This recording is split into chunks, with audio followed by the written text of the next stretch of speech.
Здравейте, казвам се Ноам и съм еврейски равин от народа на Израел. Еврейнат е от племето Юда, което е едно от племената на народа на Израел. Нека поговорим за седемте универсални закона, седемте закона на Ной. Тези седем закона произлизат от Тората, но не се появяват в писмената Тора. Те са там само намекнати. Обяснението. На тези закони може да се намери в устната Тора. Устната Тора е предавана от поколение на поколение от времето на пророка Моше Рабейно, мир на душата му, който получил Тората от Бога на планината Синай. На планината Синай Моше получил писмената Тора и устната Тора. Устната Тора обяснява писмената Тора, а също така обяснява и седемте заповеди. За всички хора, които също се наричат седемте закона на Ной. Ной беше човекът, който оцелял след потопа, когато Бог се разгневил на хората и покрил света с вода, убивайки всичко, което съществуваше, живял на земята. Само Ной, семейството му и животните, които той довел в ковчега, не загинали. Ной построил ковчега. Според указанията, които получил от Бога, всички хора се смяха на Ной само защото построил ковчега, голямата лодка, но им каза, че ще има голям дъжд. Потоп, който ще залее целия свят. Цялата тази история се съдържа в Тората. Повечето хора по света познават тази история, но това, което много хора не знаят, е, че след като потопът свършил, дъждът спрял. Ной излязъл заедно с цялото си семейство и животните, които били в ковчега, и Ной получил 7 закона. Заповеди от Бога, 7 закона за целия свят, и тъй като всеки, който е на света днес, всъщност произлиза от Ной, който продължил съществуването на хората на земята, тези закони се наричат седемте закона на потомците на Ной и принадлежат на целия свят, а не само на потомците на Израел, на евреите. За потомците на Израел, за евреите, има 613 закона, заповеди, които ни задължават, но всички хора по света трябва да спазват седемте закона на Ной, които той е получил след като е напуснал природата. И както казах, тези закони не са обяснени в писмената Тора, те са обяснени в устната Тора, която се говори. Днес ние ще обясним тези 7 важни закона, които всички ние трябва да спазваме, защото Тората ни указва да действаме по този начин. Цялата Тора идва от Бога. Бог ни указва какво да правим и какво да не правим. Тората е думите на Бога. Тората ни обяснява какво да правим. Както казах, има устната Тора, която е говорима. И ние трябва да приемем тези закони, защото произлизат от Тората. И всъщност идват от Бога тези закони. Ной получил. Искам да обясня 7 закона на Ной. И как те носят мир на света. Как подобряват отношенията между държавите и народите по света. А също и отношенията вътре в различните народи. И това е отговорът, който Тората дава за световния мир. Ако искаме да имаме такъв мир, световен мир може да се случи само ако слушаме думите на Бога. Думите на Бога са написани в Тората и тези 7 закона са закони, които всеки народ и държава трябва да спазват и приемат за себе си. Държава, която ще следва тези закони, ще бъде силна държава. И това е обещание от Бога. В такава държава ще има истински мир. Такава държава ще получи всички благослови от Бога и когато стигнем до времето на избавлението. Според това, което казват всички пророци, това поколение е последното поколение на изгнание и първото поколение на избавлението. Всеки, който реши да приеме тези 7 закона, защото те произлизат от Тората и идват от Бога, Бог ги е дал на целия свят, а не само на един народ. Това е написано в Тората и всеки, който спазва тези закони, има дял в избавлението. Пълното избавление ще дойде много, много скоро. Днес искам да обясня малко за тези 7 закона с помощта на Великия Бог. Първият закон: не е позволено да се работи на идоли. Ние вярваме само в един Бог. Той е един и няма друг. Но какво всъщност означава това? Не е позволено да рисуваме Бога, да го обясняваме по какъвто и да е начин. Бог няма форма, той няма тяло. Бог е нещо, което хората нямат способността да разберат в неговия мащаб. Ако някой се покланя на идол, или ако има хора, които вярват, че човек е Бог, това е забранено. Днес има хора, които вярват в силата на парите, в силата на себе си. И също така да гонят пари и власт е да вървят против Бога. Има хора, които гонят своите желания, ядене, пиене, удоволствия, уважение и много други неща.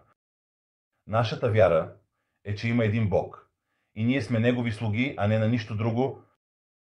Можем да вярваме в Бог, но всъщност да не знаем какво Той мисли или знае, и трябва да бъдем искрени с Бога, защото ние сме ограничени в разбирането си за Него. Можем да погледнем на света и да видим всички чудесни неща, които Бог е направил и прави, но не наистина да разберем. Бог е бил преди всичко, което е създадено, и ще бъде и след това.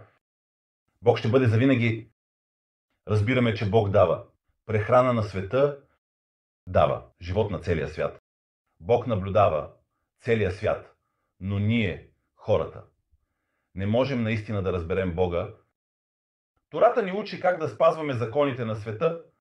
Тората също ни предупреждава да не служим на идоли, да не правим изображения, да не се покланяме на нищо, освен на Бога.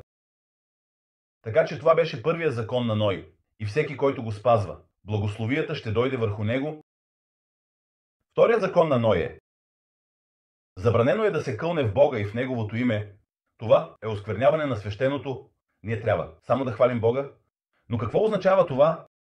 Какво означава да се кълнеш? Има прост начин, който всеки човек разбира, че не трябва да се кълне, но понякога в живота си търсим някого, на когото да се оплаче за нещата, които ни се случват. Ние се ядосваме на неща, които са ни се случили. Трябва да разберем, че всичко, което Бог прави, е добро. Трябва да се укрепим в вярата, че всичко, което Бог прави, е за наше добро. Да се укрепим в вярата в Бога. За всичко в света има причина и следствие. Ние като хора нямаме способността да разберем всичко, което се случва, и понякога човек се пречупва и кълне. Човек обвинява Бога за своите нещастия, но това не е правилният начин да действаме. Знайте, че това е забранено и че Бог управлява света с милост, за да можем в крайна сметка всички да бъдем поправени и добри. Още нещо по втория закон. Забранено е да кълнем хора в името на Бога. Не трябва да използваме Неговото име за това. Третия закон е: забранено е да се убива и трябва да се уважава животът на другите, дори ако той е от друга страна или от друго племе. Виждаме, че има хора, които убиват, и това е много лошо в очите на Бога. Тората ни заповядва да не отнемаме живота на друг човек. Този закон се появява и във филма за 10 заповеди, когато Бог говори на народа Израел на планината Синай. Това е закон, който всеки от нас може да разбере, без много обяснения. Но основният въпрос е да спазваме закона. Не защото ни изглежда правилно, защото утре може да ни изглежда иначе, а защото законът е закон от Бога. Закон, който е написан в Тората. Не говоря тук за война, когато някой идва да те убие и ти го убиваш. Или ако се защитаваш, или защитаваш други хора. Например, ако има нападение от терористи, забранено е да се убива никой. Ако някой прави нещо, вземи го в съда. Съдът ще се погрижи за него. Не решавай, че си съдия, и не взимай живота на другите. Дори да вземеш живота на себе си и да се самоубиеш, това е забранено. Никой няма право да отнема живота на друг човек. Дори и на своя собствен. Не наранявайте другите и не наранявайте себе си. Четвъртия закон тук е: забранени отношения. Всеки човек трябва да уважава брака, да се уважава съпругата, и съпругът да уважава съпругата. Бракът е свещено нещо. Забранено е да се водят сексуални отношения извън брака. Забранени са сексуалните отношения между мъж и мъж или между жена и жена. Забранени са сексуалните отношения в семейството. Не дай Боже с брат или сестра, майка, баща, син, дъщеря. Забранено е да се водят сексуални отношения с омъжена жена или с женен мъж. Забранено е да се водят сексуални отношения с животни. Всички тези неща са забранени от Тората. Трябва да уважаваме Тората. Тората ни обяснява, че правилната връзка между мъж и жена е в брака. Това е правилната система. Можете сами да видите, че народи и държави, които не уважават тези закони, губят всички благословии, които имат войни и много проблеми. И тези проблеми идват, защото не се спазват тези закони. Много е важно да разберете колко основен е този закон. Това е пътят, който трябва да бъде пътят на Бога. Петия закон на Ной. Не кради. И уважавай собствеността на всеки човек. Ако нещо принадлежи на нас, можем да го дадем на някой друг, можем да го продадем и да правим с него каквото искаме, защото то принадлежи на нас. Не можем да вземем нещо от някого без неговото разрешение. Такова нещо се нарича кражба. Тората ни заповядва да не крадем. Този закон има много логика за нас като хора. Този закон също се появява във филма за 10 заповеди. Но ние спазваме този закон, защото е закон, даден ни от Бога в Тората. И не трябва да вземаме неща, които не принадлежат на нас. Това може да бъде нещо много, много малко, което смятаме, че няма никакво значение, нещо, което дори някой не е използвал от дълго време, и да кажем, че със сигурност ще се съгласят да ни позволят да го използваме, дори и молив. Трябва да бъдем чувствителни към собствеността на другите, да искаме разрешение да използваме техните неща, да не крадем нищо от никого. Шестият закон е да уважаваме всички същества, които Бог е съчуангил. Не е позволено да ядем животно, без да го убием. Какво означава това? Не е позволено да ядем животното, докато е живо. Не е позволено да отрежеш част от животно и да го ядеш от тялото му. Бог ни позволи да убиваме животни и да ги ядем. Бог ни позволи след потопа да ядем животни.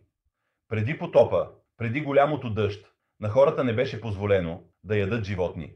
И всички бяха вегетарианци. Според Тората има начин да убиеш животното преди да го изядеш.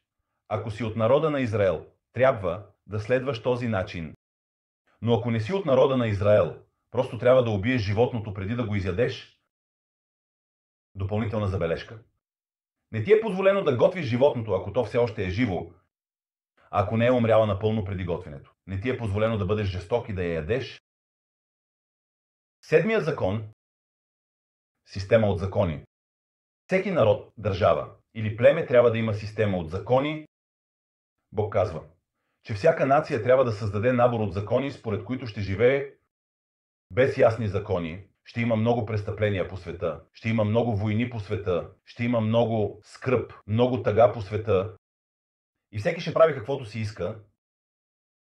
Във всяка държава трябва да има система от закони.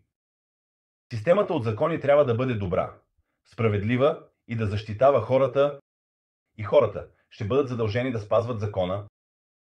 Това е още един закон от 7-те закона на Ной, които трябва да спазваме. Ако искаме да има истински мир в света, трябва да слушаме какво ни казва Бог.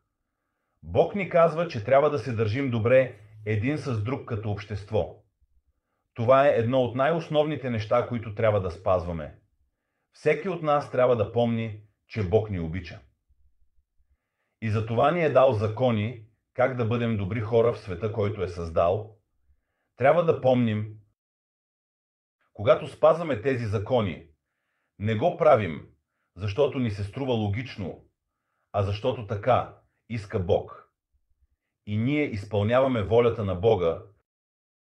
Бог ни говори за това. Разказва ни за това, заповядва ни. Бог ни казва това в книгата на Тора. Така че това са законите на Ной. Всеки човек в света трябва да спазва тези закони поред книгата на Тора.